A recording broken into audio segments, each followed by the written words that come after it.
Nouveau point d'actualité sur ce 24 Mesdames, Messieurs, bienvenue à tous. Les représentants permanents de la RDC à l'ONU, Zenon Mukongo, a appelé mercredi 27 mars le Conseil de sécurité à franchir les Rubicons de l'impunité pour appliquer au Rwanda des sanctions à la hauteur de son récidivisme criminel. L'ambassadeur Zenon Mukongo a affirmé concernant la tripartite RDC-Angola-Rwanda que la RDC n'acceptera pas des arrangements de façade destinés à perpétuer l'insécurité et la confusion qui encouragent la coalition RDF-M23 à poursuivre l'exploitation éhontée de ces minéraux stratégiques. Par ailleurs, a-t-il poursuivi, les retours des personnes déplacées, notamment à cause des conflits, restent la priorité pour le gouvernement congolais. Et puis le HCR, l'agence du Haut-Commissariat pour les réfugiés, tire la sonnette d'alarme alors que la violence continue dans les régions orientales de la République démocratique du Congo atteint un niveau dévastateur. 2 années de conflits cycliques dans les territoires de Rutshuru et Masisi au Nord Kivu ont forcé à plus de 1,3 million de personnes à fuir leur foyer en RDC,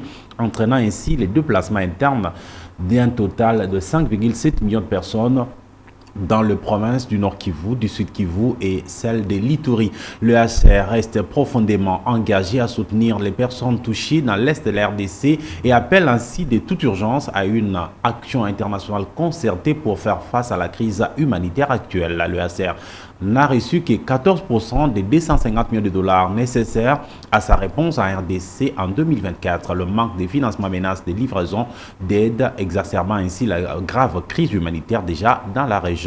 Et puis la Cour militaire de Kinshasa a accordé la liberté provisoire à Salomon Kalonda, conseiller spécial de l'opposant Moïse Katumbi, lors de son audience de ce mercredi 27 mars à la prison militaire d'Indolo à Kinshasa. Nous sommes dans la capitale de la RDC. Cette liberté est accordée pour des raisons humanitaires afin de permettre au député provincial élu du Maniema de se faire soigner ailleurs. Elle intervient après plusieurs demandes de mise en liberté provisoire que la Cour accède aujourd'hui aux plaidoyers et des avocats, des défenseurs des droits de l'homme et du parti de Salomon Kalonda, Ensemble pour la République, cher à Moïse Katumbi. C'est le 17 août que le procès de cet opposant détenu depuis juillet 2023 à Ndolo s'était ouvert. Il est poursuivi pour notamment l'intelligence présumée avec la rébellion du M23 contre l'État congolais. Madame, Messieurs, voilà tout pour ce flash d'informations sur C24+. À tous et à toutes, merci de l'avoir suivi. Prochain rendez-vous d'actualité, c'est tout à l'heure à 15h30 avec le bulletin d'information.